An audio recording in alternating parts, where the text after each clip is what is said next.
Bonjour, aujourd'hui on se penche sur les adjectifs en français à partir des sources qu'on a pu consulter. L'idée c'est de bien saisir ce que c'est, comment ça s'accorde, où ça se place et surtout de regarder quelques cas un peu plus subtils. Tout à fait. Les adjectifs, c'est vraiment ce qui donne de la couleur, de la précision à la langue française. C'est essentiel. Alors, commençons simple et rapide. Un adjectif, c'est quoi au juste? Les documents rappellent que c'est ce mot qui décrit, qui qualifie un nom, une personne, un lieu, une chose. Il donne des infos sur la couleur, la taille, la qualité. L'exemple type, une voiture rouge. Simple. Voilà, c'est ça. C'est le point de départ. Et qui dit qualifier un nom, dit forcément s'adapter à ce nom. C'est là qu'intervient la fameuse règle de l'accord. Ah oui, d'accord. L'adjectif prend le jour masculin ou féminin et le nombre singulier ou pluriel du nom qui l'accompagne. C'est la base. Ok. Et la règle générale, c'est souvent d'ajouter un E pour faire le féminin et un S pour le pluriel, c'est bien ça? Par exemple, un chien noir devient une robe noire, puis des chiens noirs et des robes noires. C'est exactement ça pour la majorité des cas. Mais attention, il y a déjà une petite nuance. Les sources le soulignent bien. Les adjectifs qui finissent déjà par un E au masculin singulier, comme moderne ou difficile, ceux-là, ils ne changent pas au féminin. On dit un homme moderne et une femme moderne. D'accord, logique, ça évite une double voyelle un peu. Un peu lourde, oui. Ok, d'accord, c'est posé. Maintenant la place. Où est-ce qu'on met cet adjectif? La tendance générale, c'est après le nom, non? Comme un film intéressant, un livre utile. Oui, c'est la position la plus courante, surtout pour les adjectifs qui décrivent de manière objective, couleur, forme, nationalité. Ou alors quand ils sont un peu longs. Mais il y a des exceptions, j'imagine. Bien sûr, le français adore ça.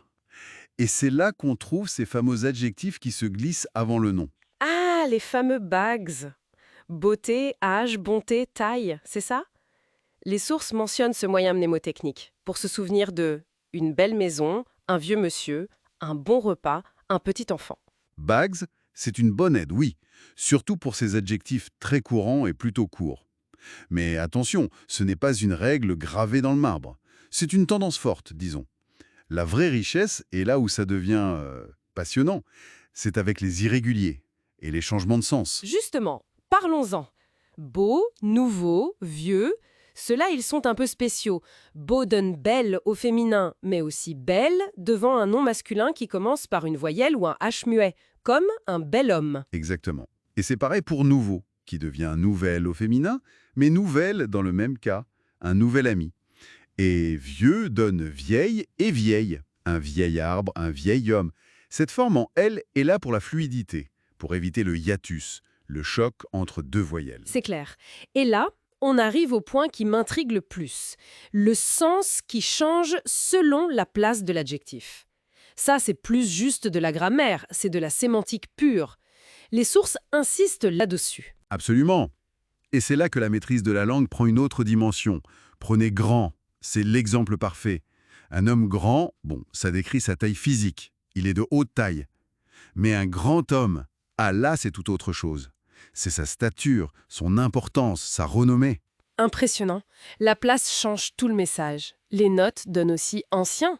Mon ancien professeur, c'est celui que j'avais avant. C'est ça, le précédent. Alors qu'un professeur ancien, ça veut dire qu'il est âgé. La nuance est énorme, hein. Tout à fait. Ces exemples montrent bien comment la position peut indiquer soit une caractéristique objective, soit une évaluation, une qualité plus subjective ou historique. Comprendre ça, c'est vraiment toucher du doigt la finesse du français.